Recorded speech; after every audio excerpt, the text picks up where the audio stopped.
Olá, meus alunos do 7º ano. Eu gravei esse vídeo com a intenção de ajudar vocês no estudo do módulo 5. Vimos hoje, então, sobre o enunciado, que é tudo aquilo que eu falo e produz um sentido. O enunciado ele pode ser nominal, é uma frase sem verbos, e ele pode ser um enunciado verbal, que é uma frase que tem verbo. Quando existe uma frase que tem verbo, esta é chamada de oração. Logo após o estudo do enunciado, surgiu uma discussão do porquê estudarmos a língua portuguesa. Por que eu tenho 5 aulas de língua portuguesa ou até mais durante a semana? E é uma resposta simples. Eu estudo a língua portuguesa para melhorar a minha comunicação, a minha oratória e também a minha escrita, para obter textos com qualidade. Após tudo isso, toda essa discussão, a gente começou então a estudar a sintase, que é a construção da frase, e ela se divide em sujeito e predicado. Começamos então a analisar essas frases e essa divisão. Como que eu separo o sujeito do predicado? Primeira coisa, eu tenho que localizar o verbo. Localiza o verbo, grifa o verbo e faz a pergunta: o que ou quem? Logo após isso, eu vou ter a divisão do sujeito e do predicado, lembrando que o verbo entra no predicado. Voltando o vídeo agora, que eu tive um pequeno problema, estávamos falando sobre a divisão do sujeito e do predicado. Lembrando uma coisa, que o sujeito não é necessariamente uma pessoa de carne e osso. Eu falo isso porque eu tive dificuldade de entender quando eu era da idade de vocês. Quando eu fui estudar esse conteúdo, para achar o sujeito, eu achava que tinha que ser uma pessoa, só por esse nome sujeito. Mas não é necessariamente. O sujeito é aquilo que se relaciona com o verbo, que faz o verbo ter um sentido. Vamos pensar assim: o meu relógio está quebrado. Quem está quebrado? O meu relógio. O meu relógio não é de carne e osso e ele é o sujeito, porque é ele que está se relacionando com o verbo, ok?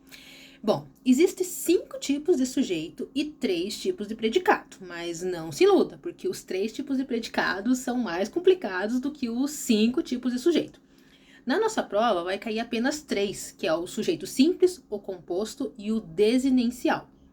Mas além desses, existe o indeterminado e o inexistente. O inexistente dá um pouquinho de trabalho. O indeterminado, ele é tranquilo, tá? Então, vamos agora analisar os 3 tipos de sujeito. O primeiro deles é o sujeito simples.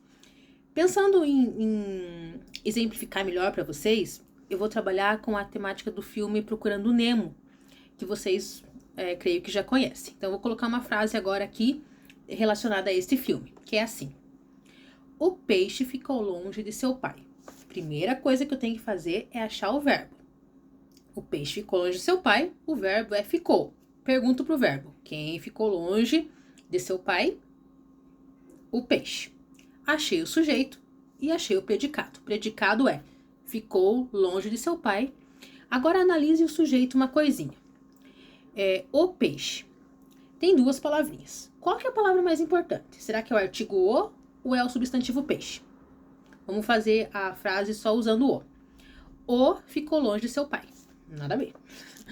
Peixe ficou longe de seu pai. Opa, agora teve um sentido. Então, a palavra principal é peixe. Essa palavra, que eu chamei de principal, na verdade, é o núcleo do sujeito. Quantas palavrinhas, então, tem a principal, que é o núcleo? Apenas uma, que é peixe. Por isso que se chama sujeito simples. Outro exemplo. O mar sentiu a falta de Nemo. Quem sentiu a falta de Nemo? O mar. O mar é o meu sujeito. A palavra-chave aí é mar. Então, eu chamo essa palavra de núcleo. Quantos núcleos tem esse sujeito? Apenas um. Então, eu chamo de sujeito simples. Vocês já vão entender melhor no sujeito composto agora, tá? Sujeito composto, ele vai ter 2 núcleos ou mais. E geralmente ele sempre vem acompanhado da palavrinha e. Vou colocar o exemplo aqui para vocês. Marlin e Dory buscam pelo peixinho. Quem busca pelo peixinho? Marlin e Dory. Veja, eu tenho 2 núcleos aí, porque eu tenho 2 palavrinhas que são essenciais para o meu sujeito. Apenas uma é descartável, que a palavrinha é a letrinha e. Mas Marlin e Dory, eles fazem parte do sujeito. E eu tenho 2 elementos aí. Eu tenho 2 núcleos aí. por isso que eu chamo de composto. Se fosse 3, por exemplo, o pai,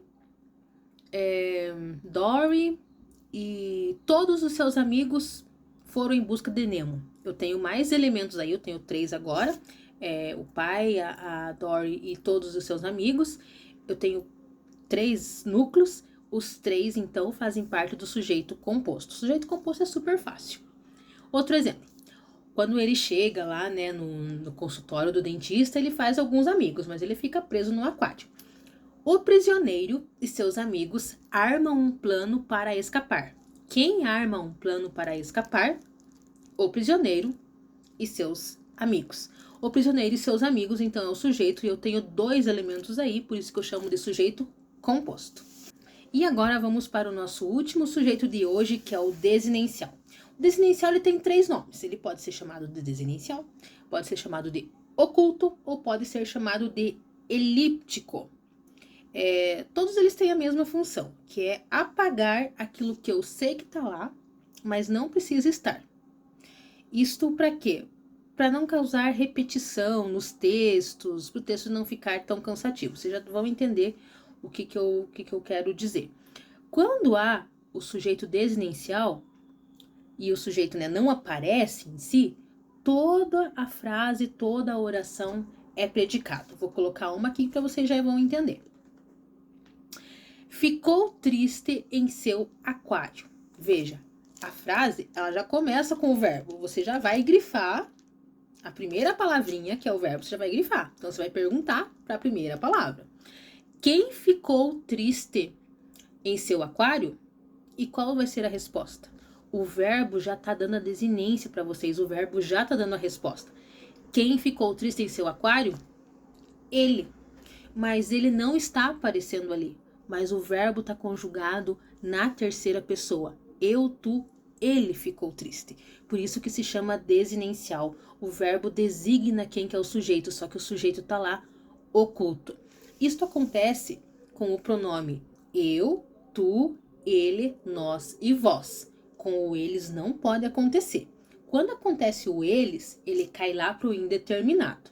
Então, no desinencial, eu vou trabalhar com eu, tu, ele, nós e vós, só que eles vão ficar escondidos, certo? Outro exemplo.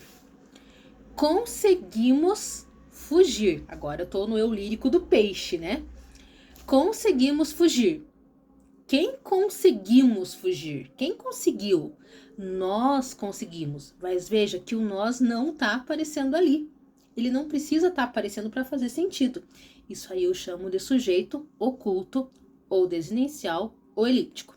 Agora vamos fugir um pouquinho dessa temática do Nemo. Vou colocar aqui outra coisa. Fui ao cinema. Quem foi ao cinema? Quem fui ao cinema? Quem foi? Eu.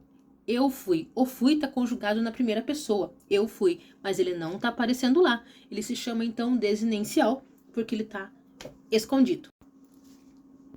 E o nosso vídeo já está chegando ao fim. Eu só quero lembrar que, se você tem alguma pergunta, ficou com alguma dúvida, por favor, pergunte na sala, não tenha vergonha. Hoje tivemos 2 perguntas, inclusive dos 2 Pedros, do A e do B, que foram fundamentais para a minha explicação e contribuiu muito com a turma, então não tenha vergonha de perguntar, muito menos medo. Claro, pergunte coisas com lógica também, né? A professora, o que você comeu ontem? Não tem lógica, né? O enunciado tem que fazer sentido ali, né? Segunda-feira temos nossa aula de leitura e produção. Nessa aula vamos trabalhar os 5 tipos de sujeito, então não falta, ela começa 2h05 e vai até às 2h55, 14h05 até 14h55. Um abraço e bom final de semana. Tchau!